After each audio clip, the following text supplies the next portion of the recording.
Hi everyone, welcome back to नुस्कृत। इस video में मैं थोड़ा सा डिस्कशन को एक्सटेंड करूंगा अपना नॉर्मलाइजेशन पे। तो लास्ट वीडियो में हमने नॉर्मलाइजेशन देखा था एंड उस पर हमने लास्ट में कुछ क्वेश्चंस किए थे। In this video I will start decomposition and उस पर अब फाइनली हम अपने क्वेश्चन पे आ गए हैं जो कि इन्फिटिक्यू में आने वाला है। ठीक है, तो 10 मिनट में डिकम्पोजिशन वाला कॉन्सेप्ट खत्म करेंगे and then we will do 3-4 questions. ठीक है, चलो स्टार्ट करते हैं। तो डिकम्पोजिशन समझने की कोशिश करते हैं।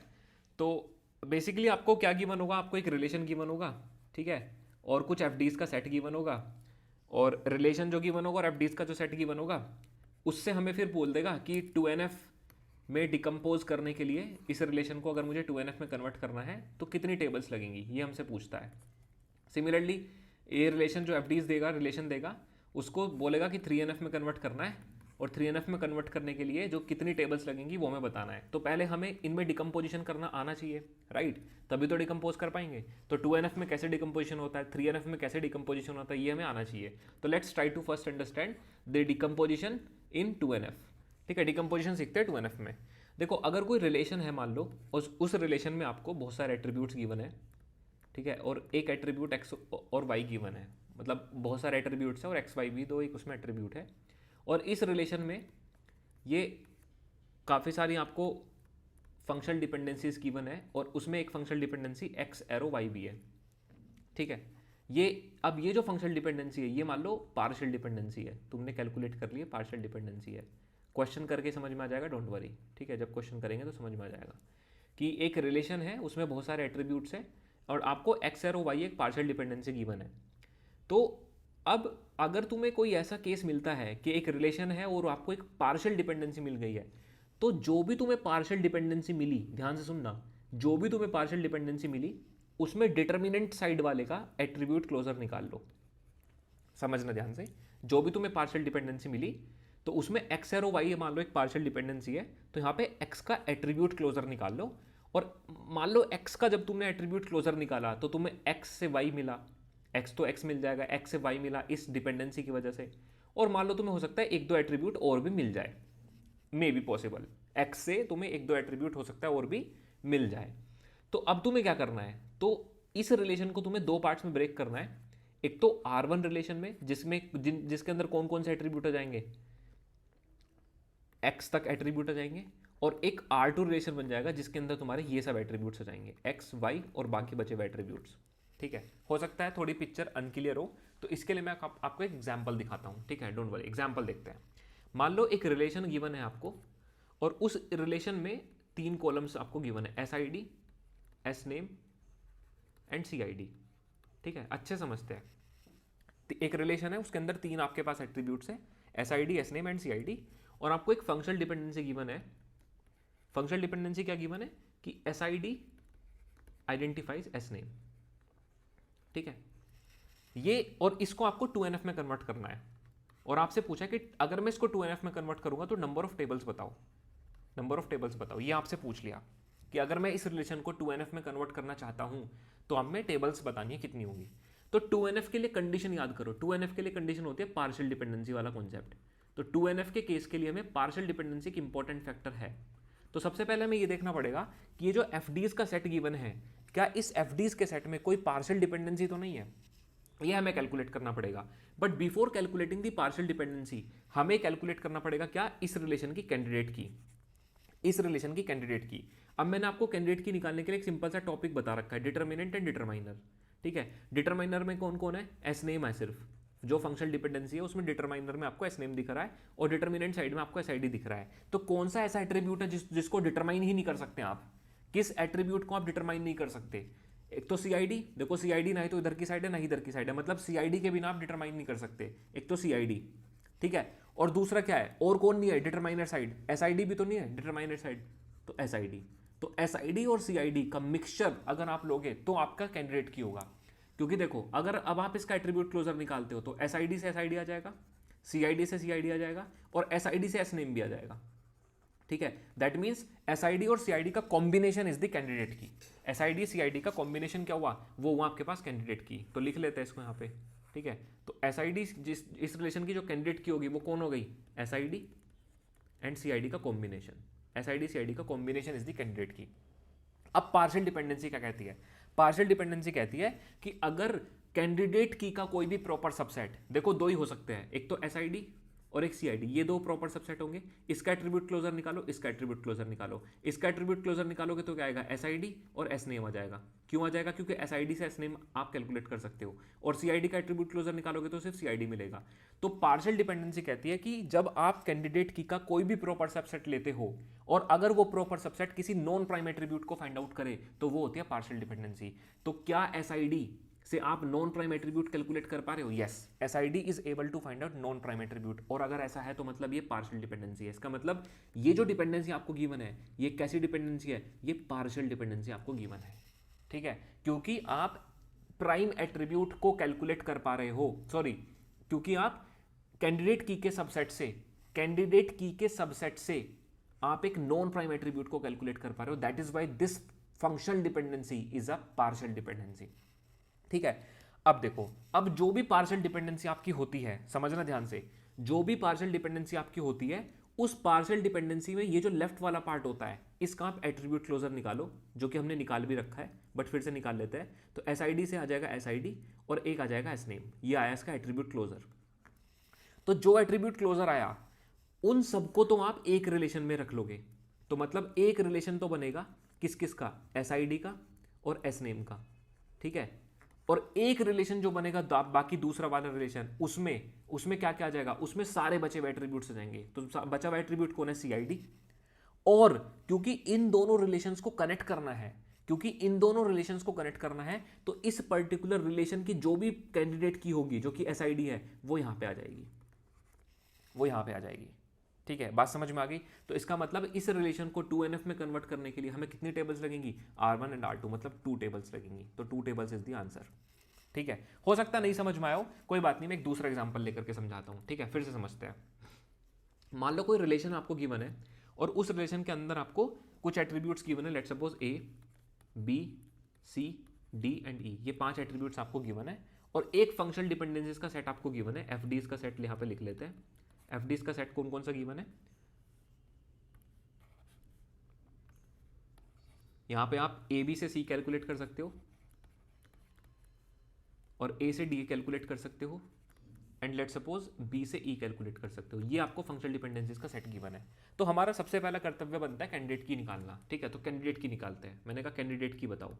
देखो कैंडिडेट की कैसे निकलेगा इसका, तो यहाँ मुझे दिख रहा है AB से C, देखो ये हिट एंड ट्रायल नहीं करना है, आपको ध्यानपूर्वक करना है इसको, ठीक है। देखो AB से C आ जाएगा और A से तुम्हें D भी मिल जाएगा और B से तुम्हें E मिल जाएगा, मतलब AB मेरे को एक कैंडिडेट की दिखाई दे रहा है, ठीक है। मैं कैसे कह सकता हूँ इसको, अगेन डिटर्मिनेंट, डिटरमाइनर। डिटर्मिनेंट में कौन है, AB है, इधर A है और इधर B है, और इधर कौन कौन है, C है, D है और E है। तो डिटरमिनर साइड तुम्हें कौन नहीं दिख रहा, A और B नहीं दिख रहा, मतलब AB is definitely going to be the part of candidate key. अब अगर तुम्हें AB पता है तो AB से तुम C भी निकाल सकते हो, A से तुम D निकाल सकते हो, B से तुम E निकाल सकते हो, ठीक है। तो मतलब है आराम से निकल जाएगा कैंडिडेट की, और यही कैंडिडेट की होगी इसमें, और कोई इसमें कैंडिडेट की नहीं होगी, सिर्फ एक ही कैंडिडेट की होगी, दैट इज AB। अब AB कैंडिडेट की आ गई। अब हमें देखना है कि इन फंक्शनल डिपेंडेंसीज में से पार्शियल डिपेंडेंसी कौन कौन सी है, ठीक है। तो मुझे ये बताओ कैंडिडेट की का प्रॉपर सबसेट कौन कौन है, A और B। अभी मैं सिर्फ 2NF की बात कर रहा हूँ, 3NF की बात नहीं कर रहा हूँ, सिर्फ 2NF की बात कर रहा हूँ, ठीक है। तो AB का प्रॉपर सबसेट कौन कौन है, A अलग है और B अलग है, तो इन दोनों के अलग से एट्रीब्यूट क्लोजर आप निकाल लो। तो अगर आप A का एट्रीब्यूट क्लोजर निकालते हो तो A से कौन कौन आ सकता है, A से A आ सकता है और A से आपका पास D आ जाएगा, और कुछ आ सकता है क्या, नहीं, और कुछ नहीं आ सकता। B से क्या क्या आ सकता है, B से B आ सकता है और B से E आ सकता है, ठीक है। अब तुम ध्यान से मेरे को ये बताओ कि क्या proper subset of this candidate key which is actually A and B, क्या A and B X candidate key है, Y is actually proper subset of X, तो क्या Y कैलकुलेट कर पा रहा है किसी नॉन प्राइम एट्रीब्यूट को, यस। कैसे, A is able to find out D, B is able to find out E, और क्या ये दोनों पार्शियल डिपेंडेंसी हमारे पास अवेलेबल है, हाँ जी बिल्कुल अवेलेबल है, ठीक है। तो अगर मैंने क्या बोला, अगर कैंडिडेट की का कोई भी प्रॉपर सबसेट कैलकुलेट करता है नॉन प्राइम एट्रीब्यूट को, तो वो कैसी फंक्शनल डिपेंडेंसी हो जाती है, वो पार्शियल डिपेंडेंसी हो जाती है। तो ये भी एक पार्शियल डिपेंडेंसी है और ये भी एक पार्शियल डिपेंडेंसी है। अब स्टेप नंबर 2 क्या है? आपने पार्शियल डिपेंडेंसी कैलकुलेट कर ली, कौन कौन सी पार्शियल डिपेंडेंसी है। स्टेप नंबर 2 ये है कि जब आपने पार्शियल डिपेंडेंसी कैलकुलेट कर ली, पहला स्टेप पार्शियल डिपेंडेंसी कैलकुलेट करो, दूसरा स्टेप जो भी पार्शियल डिपेंडेंसी कैलकुलेट करी उनके अलग अलग एट्रीब्यूट क्लोजर निकालो। तो आपने एट्रीब्यूट क्लोजर निकाल रखे हैं, ए का एट्रीब्यूट क्लोजर निकाल रखा है, बी का एट्रीब्यूट क्लोजर निकाल रखा है। तो जो आपने ए का एट्रीब्यूट क्लोजर निकाला, इन सब एट्रीब्यूट्स का एक रिलेशन बन जाएगा। जो आपने दूसरे वाली पार्शियल डिपेंडेंसी के एट्रीब्यूट क्लोजर निकाला, इन सब का दूसरा रिलेशन बन जाएगा। और एक रिलेशन होगा जो कि इनको कनेक्ट करेगा, एक रिलेशन होगा जो कि इनको कनेक्ट करेगा। तो जो रिलेशन नंबर 3 होगा उसके अंदर रिमेनिंग एट्रीब्यूट्स आ जाएंगे। अब रिमेनिंग कौन कौन से बचे? देखो ए और डी इसमें आ गए, बी और इसमें आ गए, तो रिमेनिंग एट्रीब्यूट कौन बचा? आई थिंक सी बचा। लेकिन इन तीनों आपस में रिलेशंस को आपको कनेक्ट भी तो करना पड़ेगा। तो आप क्या लिखोगे यहाँ पे? ए और बी लिख दोगे। मतलब इसकी जो प्राइमरी की होगी और इसकी जो प्राइमरी की होगी, मतलब कैंडिडेट की जो होगी। तो इस रिलेशन की कैंडिडेट की क्या है? ए से डी, और इस रिलेशन की कैंडिडेट की क्या है? बी से ई। ठीक है, तो उन दोनों एट्रीब्यूट्स को आप यहाँ पे लिख दोगे। This will be the relation number 3।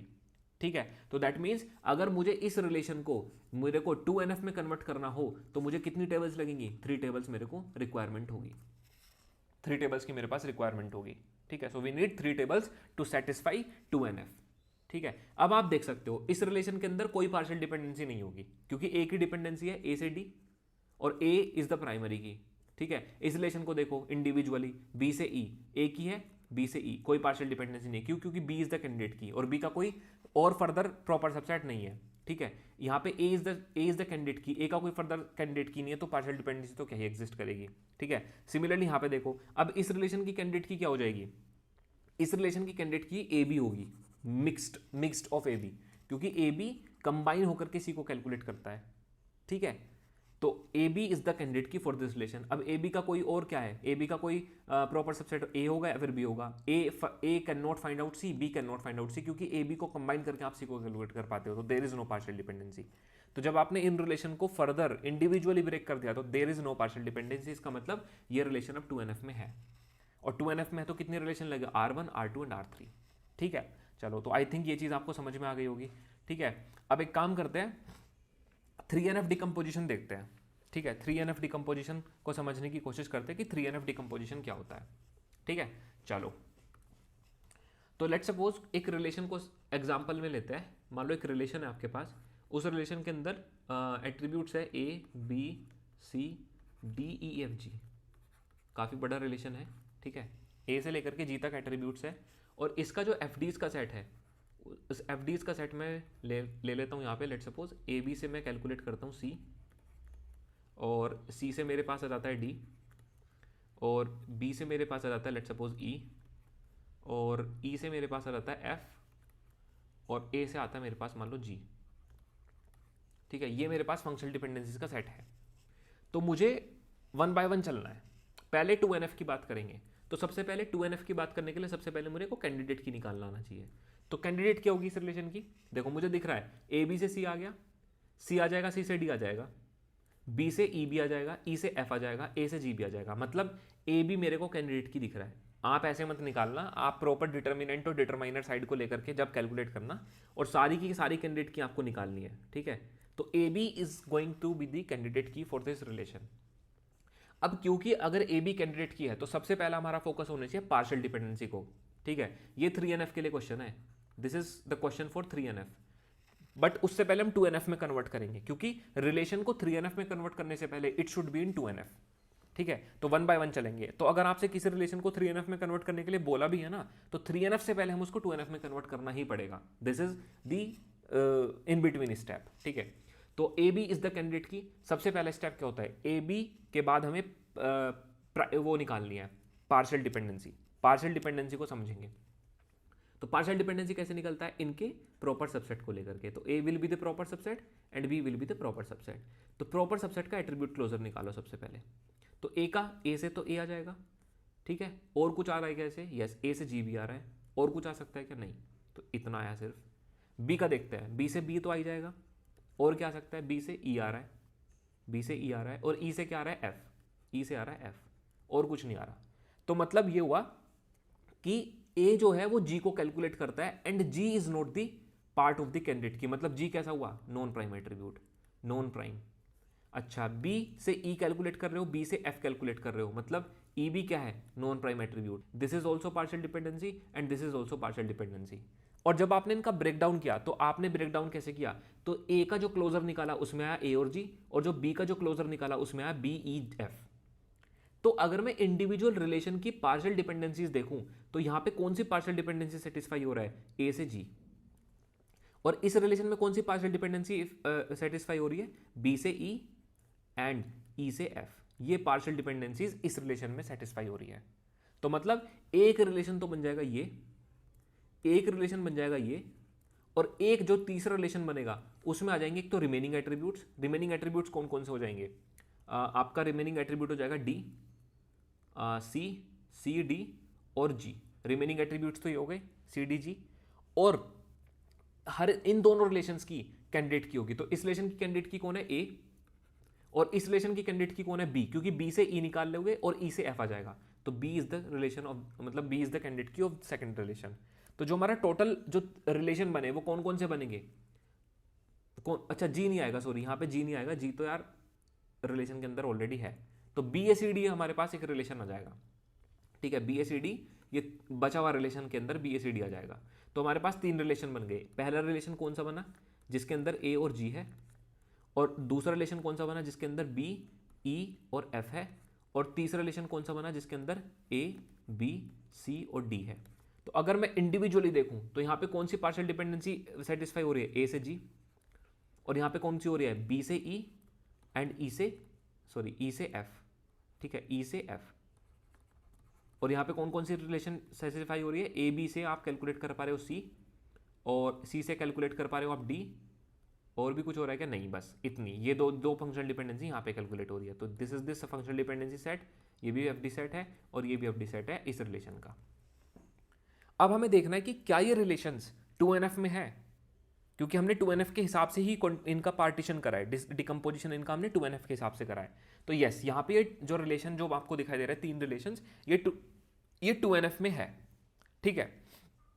क्यों है 2NF में, देखते हैं। देखो इस रिलेशन की कैंडिडेट की कौन है, ए, क्या ए का कोई और वो हो सकता है, इस ए का क्या कोई और प्रॉपर सबसेट हो सकता है। अब इसका प्रॉपर सबसेट ही अगर कोई नहीं होगा तो 2NF में कोई प्रॉब्लम नहीं आएगी इस रिलेशन में, मतलब ये रिलेशन 2NF में है, कोई दिक्कत नहीं है इसमें।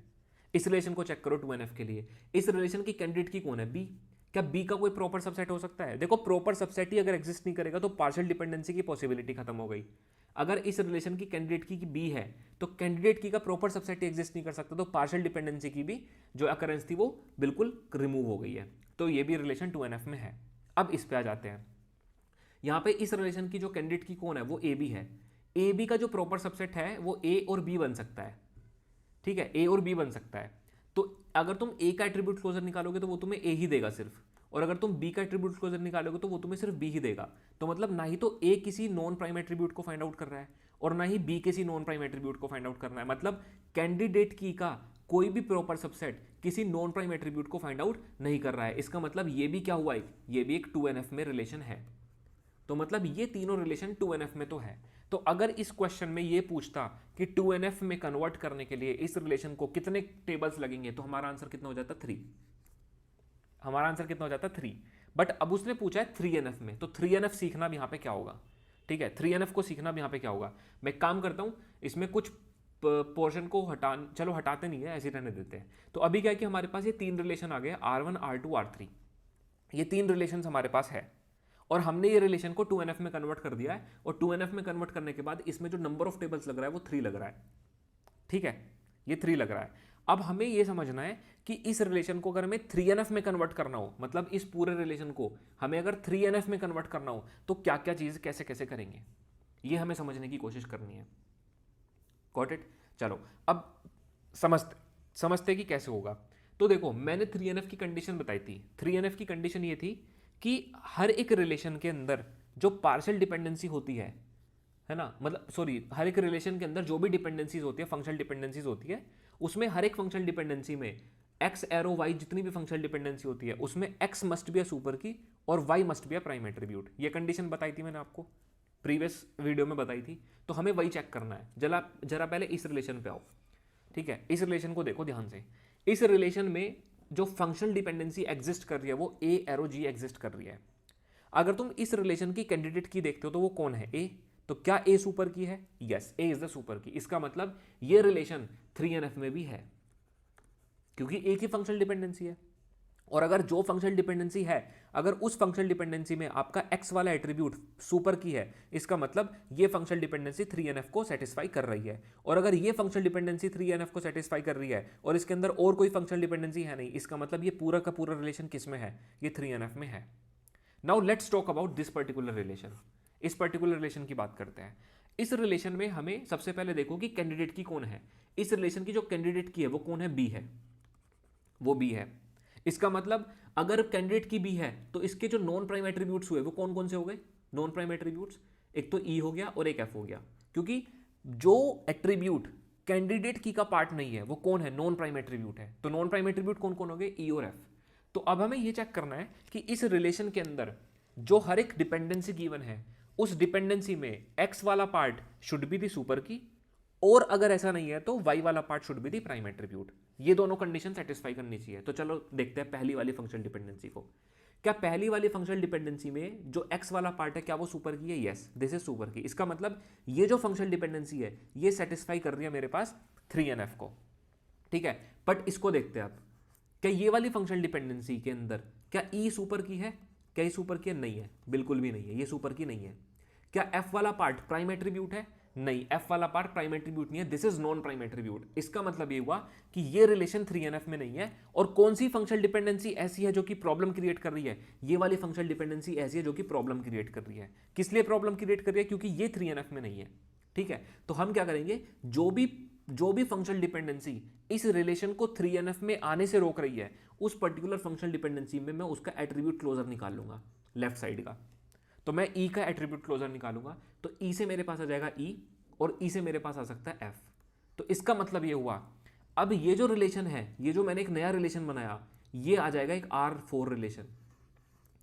और R5 रिलेशन क्या बनेगा, R4 रिलेशन तो ये आ जाएगा, और बचे हुए एट्रीब्यूट्स हो जाएंगे आपके एक अलग रिलेशन में। क्योंकि R1 रिलेशन ये था, R2 रिलेशन ये था, R3 रिलेशन ये था। तो अब तुम इस R2 रिलेशन को दो फर्दर रिलेशंस में ब्रेक कर रहे हो। कौन कौन से में, एक तो R4 में, या फिर आप ऐसा कह सकते हो कि आप इस रिलेशन को R2 डैश में कन्वर्ट कर रहे हो जिसके अंदर ई और एफ वाले एट्रीब्यूट्स आ जाएंगे, और आप एक रिलेशन को R2 डबल डैश में कन्वर्ट कर रहे हो जिसके अंदर कौन कौन से एट्रीब्यूट हैं, बचेंगे एट्रीब्यूट। तो बचा हुआ एट्रीब्यूट कौन है, बी, और इस रिलेशन की कैंडिडेट की कौन हो गई, ई, तो उसमें आ जाएगा ई ऑल्सो। तो आपने जो रिलेशन आपका R2 था जिसके अंदर आपके पास बी, ई और एफ थे, उस रिलेशन को आपने ब्रेक कर दिया दो अलग अलग रिलेशन में, R2 डैश में जिसके अंदर कौन कौन है, ई और एफ है, ठीक है, और एक R2 डबल डैश में जिसके अंदर कौन कौन है, बी एंड ई है, बी एंड ई। ये दो पार्ट्स में आपने इसको ब्रेक कर दिया, ठीक है। अब सिमिलर चीज हम इस R3 के साथ भी करेंगे, ठीक है। R3 के में देखते हैं, R3 की कैंडिडेट की कौन है, ए बी। क्या ए बी सुपर की है, यस दिस इज सुपर की, मतलब ये फंक्शनल डिपेंडेंसी इसको सेटिस्फाई कर रही है। अब आगे वाले को देखते हैं, आगे वाले में देखते हैं कि क्या सी सुपर की है, नहीं सी सुपर की तो नहीं है। क्या डी नॉन प्राइम एट्रीब्यूट है, yes D is non prime attribute. इसका मतलब ये एक ऐसी फंक्शनल डिपेंडेंसी है जो कि 3NF को वायलेशन कर रही है, 3NF का वायलेशन कर रही है। इसका मतलब जो भी फंक्शनल डिपेंडेंसी 3NF का वायलेशन कर रही है उसका आप एट्रीब्यूट क्लोजर निकालो, उसका एट्रीब्यूट क्लोजर क्या आ जाएगा, सी और डी आ जाएगा। इसका मतलब R3 डैश का एक अलग रिलेशन बना दो जिसके अंदर सी और डी आ जाएंगे, और एक R3 का डबल डैश रिलेशन बनाओ जिसके अंदर बचे हुए एट्रीब्यूट मतलब ए बी। और क्योंकि इन दोनों रिलेशन को कनेक्ट करना है तो इस रिलेशन की जो भी कैंडिडेट की होगी वो आ जाएगी। तो ये आपके 5 टेबल्स इसमें लगने वाले हैं। कौन कौन से, एक तो ये रिलेशन लगेगा R1, एक ये R2 का ये वाला रिलेशन लगेगा, और एक ये वाला रिलेशन लगेगा 3NF के लिए, और एक रिलेशन आपका CD लगेगा, और एक रिलेशन में आपका ABC लगेगा। तो अगर इस रिलेशन को आपको 3NF में कन्वर्ट करना है तो आपको 5 रिलेशंस लगेंगे। कौन कौन से, ये वाला रिलेशन, ये वाला रिलेशन, ये वाला रिलेशन, ये वाला रिलेशन और ये वाला रिलेशन। गॉट इट, ठीक है। ये चीज़ आपको समझ में आ गई होगी, ठीक है। तो अगर नहीं आई है तो एक काम करते हैं, एक क्वेश्चन और करके देख लेते हैं, ठीक है, एंड देन उसके बाद हम इसको रैप अप करेंगे। चलो एक क्वेश्चन और करके देखते हैं। Yes this is the question, ये वाला देखते हैं। तो 3NF में पूछा था आई थिंक, इसमें भी, तो इसमें भी देख लेते हैं। तो आपको क्या किया है, गेमिंग नाम का एक आपको स्ट्रक्चर गिवन है, game name, game type, amount, player number, ये आपको रिलेशन गिवन है। और इसमें आपको प्लेयर नंबर की एक अलग दे रखा है, गेम नेम का अलग दे रखा है, प्लेयर टाइप का एक अलग दे रखा है। तो ये कुछ फंक्शनल डिपेंडेंसीज आपको दे दी है, ठीक है। तो बेसिकली आप क्या कर सकते हो ना, आप इस फंक्शनल डिपेंडेंसी को ब्रेक कर सकते हो कि प्लेयर नंबर आइडेंटिफाई कर रहा है प्लेयर नेम को, ठीक है, प्लेयर नंबर आइडेंटिफाई कर रहा है किसको, प्लेयर टाइप को, और प्लेयर नंबर आइडेंटिफाई कर रहा है किसको, डिस्काउंट को। तो ये अलग अलग आपको दे दी गई है, ठीक है। और similarly game name, game type को, गेम नेम ड्यूरेशन को, गेम नेम अमाउंट को आप इस तरीके से इसको ब्रेक कर सकते हो, ठीक है। बट मैं नहीं कर रहा हूँ, चलो ये अंडरस्टूड चीज़ है, स्प्लिट रूल है, कोई बड़ी बात नहीं है, ठीक है। अच्छा, इसमें पूछा how many tables will result when the relation is in 3NF। तो सबसे पहला केस 2NF में कन्वर्ट करेंगे, सिंपल सा रूल। 2NF में कन्वर्ट करने के लिए सबसे पहले कैंडिडेट की निकालनी पड़ेगी। कैंडिडेट की कैसे निकलेगी, कैंडिडेट की निकलती है, किससे निकलती है कैंडिडेट की, कैंडिडेट की निकलेगी आपको पास जो एट्रीब्यूट सबको निकाल सकता है वो कैंडिडेट की होगा, ठीक है। तो प्लेयर नंबर से आप देखो क्या क्या निकाल सकते हो, प्लेयर नंबर से प्लेयर नेम आ जाएगा, प्लेयर टाइप आ जाएगा, डिस्काउंट आ जाएगा। अगर आपको प्लेयर टाइप पता है तो डिस्काउंट तब भी आ सकता था, ठीक है। और गेम नेम, इसका मतलब जो इस रिलेशन की जो कैंडिडेट की है वो कौन है, वो प्लेयर नंबर और गेम नेम है। इन दोनों के बिना आप सारे एट्रीब्यूट्स को नहीं निकाल सकते। ये इन दोनों की कैंडिडेट की है इस रिलेशन की। अब कैंडिडेट की का प्रॉपर सबसेट देखो, क्योंकि पार्शियल डिपेंडेंसी हमें सबसे पहले कैलकुलेट करनी है। तो कैंडिडेट की का अगर तुम देखोगे तो प्रॉपर सबसेट वो आएगा प्लेयर नंबर और गेम नेम, ठीक है, गेम नेम और प्लेयर नंबर। अब गेम प्लेयर नंबर को अलग से इसका एट्रीब्यूट क्लोजर निकालो, गेम नेम का अलग से इसका एट्रीब्यूट क्लोजर निकालो। तो प्लेयर नंबर से कौन कौन आ जाएगा, प्लेयर नंबर से आपके पास प्लेयर नेम आ जाएगा और प्लेयर टाइप आ जाएगा, ठीक है, और डिस्काउंट आ जाएगा, ये चीज़ें आ जाएंगी। और इसके अलावा और किसी चीज़ की ज़रूरत है नहीं, इतना ही आएगा बस, ठीक है। Okay great. और गेम नेम से क्या क्या आ जाएगा, अच्छा प्लेयर नंबर से प्लेयर नंबर भी आ जाएगा, ठीक है, प्लेयर नंबर भी आएगा, वो मैं भूल गया था। गेम नेम से क्या क्या आ जाएगा, गेम नेम से गेम नेम आ जाएगा, और मतलब गेम नेम में जी नेम को, गेम नेम को जी नेम लिख रहा हूँ। गेम टाइप आ जाएगा और ड्यूरेशन आ जाएगा और इसका अमाउंट आ जाएगा, ठीक है। अब हमें ये देखना है कि क्या ये प्लेयर नंबर और गेम नेम किसी नॉन प्राइम एट्रीब्यूट को फाइंड आउट कर रहा है। तो किस किस को कर रहा है देखो, क्योंकि नॉन प्राइम एट्रीब्यूट अगर फाइंड आउट कर रहा होगा इसका मतलब पार्शियल डिपेंडेंसी है। तो प्ले अच्छा कैंडिडेट की का पार्ट कौन कौन कौन है, सिर्फ प्लेयर नंबर और गेम नेम, इसके अलावा सब नॉन प्राइम एट्रीब्यूट्स है। तो क्या प्लेयर नंबर, प्लेयर नंबर देखो किस किस को फाइंड आउट कर रहा है, player number P player name को आइडेंटिफाई कर रहा है, प्लेयर टाइप को, डिस्काउंट। तो ये सब क्या है, ये सब नॉन प्राइम एट्रीब्यूट्स है, ये सब क्या है, नॉन प्राइम एट्रीब्यूट्स है। सिमिलरली गेम नेम भी किस किस को कैलकुलेट कर रहा है, गेम नेम, गेम टाइप को, ड्यूरेशन को, अमाउंट को, ये सब क्या है, नॉन प्राइम एट्रीब्यूट्स है, ये तीनों नॉन प्राइम एट्रीब्यूट्स है। इसका मतलब ये हुआ कि ये रिलेशन एक अलग रिलेशन बन जाएगा, ठीक है, और ये रिलेशन एक अलग रिलेशन बन जाएगा, ठीक है। तो इसका मतलब एक रिलेशन बनेगा R1 जिसके अंदर क्या क्या आ जाएगा, player number, player name, player type और इसका डिस्काउंट, ठीक है, ये डिस्काउंट, ठीक। और इसके अलावा क्या क्या आ जाएगा, एक रिलेशन R2 बनेगा, कौन कौन सा, जिसके अंदर आप गेम नेम और गेम टाइप, ठीक है, और इसमें आ जाएगा गेम सॉरी ड्यूरेशन, और एक आ जाएगा आपके पास अमाउंट। तो ये अलग अलग रिलेशन बन गए R1 और R2, ठीक है। ये तो वो है जो फंक्शनल डिपेंडेंसी में, जहां पे हमें पार्शियल डिपेंडेंसी मिली हमने इसको ब्रेक कर दिया, तो ये आ गया और ये ब्रेक कर दिया, इनको दो अलग अलग रिलेशन में बन गया। अब मैंने आपको बताया था कि एक रिलेशन R3 बनेगा जिसके अंदर बचे हुए एट्रीब्यूट्स आ जाएंगे। अब बचे हुए एट्रीब्यूट्स का कोई है, देखो 4 एट्रीब्यूट्स यहाँ गए, 4 एट्रीब्यूट्स यहाँ गए, टोटल एट्रीब्यूट्स कितने थे, 1 2 3 4 5 6 7 8, तो मतलब कोई एट्रीब्यूट नहीं बचा। अब नहीं बचा, लेकिन हमें इन दोनों रिलेशन को कनेक्ट तो करना है। This is nothing but like student relation, course relation और स्टूडेंट और कोर्स का कॉम्बिनेशन। तो यहाँ पे क्या जाएगा, यहाँ पे आ जाएगा आपके पास प्लेयर नंबर और गेम नेम, मतलब इस पर्टिकुलर रिलेशन की कैंडिडेट की जो कि प्लेयर नंबर थी और इस रिलेशन की जो कैंडिडेट की जो कि गेम नेम थी, तो उन दोनों का कॉम्बिनेशन यहाँ पर आ जाएगा। इसका मतलब इस रिलेशन को 2NF में कन्वर्ट करने के लिए, इस रिलेशन को 2NF में कन्वर्ट करने के लिए आपने क्या किया, आपने इस रिलेशन को 3 पार्ट्स में ब्रेक कर दिया। ये this relation will be broken into 3 parts. तो अगर ये क्वेश्चन होता 2NF का कि 2NF में कितना लगेगा, तो 2NF में हमारा आंसर हो जाता है इसका 3, लेकिन अभी इसको 3NF में कन्वर्ट करना है, ठीक है, 3NF में कन्वर्ट करना है। तो उसके लिए आगे देखते हैं आगे क्या होगा, ठीक है, आगे देखते हैं इसका 3NF में क्या होगा। अब अगर ध्यान से देखूं आप, तो इस रिलेशन के अंदर कौन कौन सी फंक्शनल डिपेंडेंसीज एक्टिव है। तो इस रिलेशन के अंदर देखो P नंबर आपको क्या क्या देगा, प्लेयर नंबर, ये फंक्शनल डिपेंडेंसी, ये वाली एक तो एक्टिव है पूरी, ठीक है, कि प्लेयर नंबर प्लेयर नेम को देगा, प्लेयर नंबर प्लेयर टाइप को देगा, ध्यान से सुनना इस क्वेश्चन को, प्लेयर नंबर डिस्काउंट को देगा। एक तो ये एक्टिव है और एक और एक्टिव है, ध्यान से देखो ये वाली, प्लेयर टाइप किसको देगा, डिस्काउंट को देगा, ये भी एक एक्टिव है, ठीक है, प्लेयर टाइप डिस्काउंट को देगा, ठीक है, ओके ग्रेट। अब इसके अंदर कौन कौन सी फंक्शनल डिपेंडेंसीज है, गेम नेम किसको दे रहा है, गेम टाइप को दे रहा है, गेम नेम किसको दे रहा है, ड्यूरेशन को दे रहा है, और गेम नेम किसको दे रहा है, अमाउंट को दे रहा है, ठीक है। तो ध्यान रखना एक रिलेशन R1 था, एक रिलेशन R2 था और एक रिलेशन R3 था, ठीक है। तो इस रिलेशन की कौन कौन सी फंक्शनल डिपेंडेंसीज थी ये, इस रिलेशन की कौन कौन सी फंक्शनल डिपेंडेंसीज थी ये, और रिलेशन नंबर R3 में कोई फंक्शनल डिपेंडेंसी नहीं है, तो ये कंबाइनली कैंडिडेट की है इसका, प्लेयर नंबर और गेम नेम, ठीक है। इस रिलेशन की कैंडिडेट की कौन है, P नंबर, इस रिलेशन की कैंडिडेट की कौन है, G नेम। अब हमें इसको चेक करना है 3NF के लिए। तो 3NF के लिए कैसे चेक करते हैं, समझना ध्यान से। 3NF के लिए हम ढूंढते हैं एक ऐसा फंक्शनल डिपेंडेंसी या तो जिसका लेफ्ट पार्ट सुपर की हो, ठीक है, और राइट पार्ट उसका, या फिर उसका राइट पार्ट प्राइम एट्रीब्यूट हो। इनके अलावा अगर कोई ऐसी फंक्शनल डिपेंडेंसी एग्जिस्ट करती है जिसका लेफ्ट पार्ट सुपर की ना हो और या फिर उसका राइट पार्ट प्राइम एट्रीब्यूट ना हो, तो हम ऐसी फंक्शनल डिपेंडेंसीज को ढूंढेंगे। अब देखो पहली फंक्शनल डिपेंडेंसी को ढूंढते हैं, क्या इसके अंदर x वाला पार्ट सुपर की है, यस, क्योंकि ये कैंडिडेट की है, तो इसका मतलब ये फंक्शनल डिपेंडेंसी 3NF को सेटिस्फाई करती है। सेकंड वाली देखो, सेकंड वाली को ध्यान से देखो, क्या P number is a candidate key, yes, P number is a candidate की।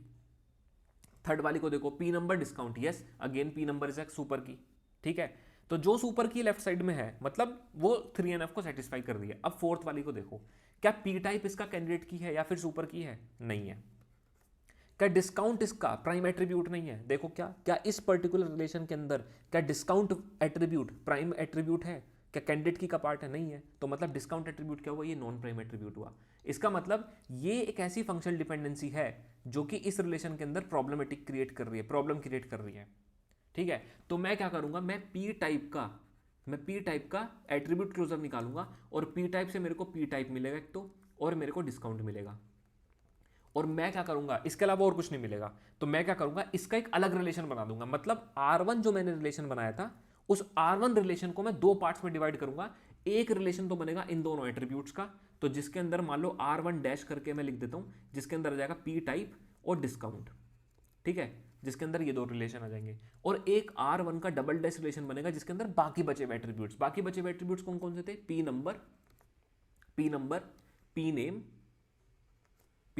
नेम और एक बस P number and P name. बचे हुए एट्रीब्यूट्स तो यही दो है ना, क्योंकि ये दोनों तो दूसरे रिलेशन में चले गए, ये दोनों दूसरे रिलेशन में चले गए, बचे हुए सिर्फ एट्रीब्यूट्स P नंबर और P नेम है, ठीक है। लेकिन क्योंकि मुझे R1 डैश और R1 डबल डैश के बीच में कनेक्शन चाहिए, तो मैं क्या करूंगा, R1 की जो कैंडिडेट की है P टाइप, मैं उसको यहाँ पे रखूंगा होल्ड करके, क्योंकि मुझे कनेक्शन कम्युनिकेशन चाहिए दोनों रिलेशन के बीच में, ठीक है। तभी तो पता चलेगा कि P नंबर के पास P नंबर 1 जो है, मान लो P number player number P1 किस प्लेयर का टाइप है, उसका टाइप क्या है, तो आई विल नीड दिस,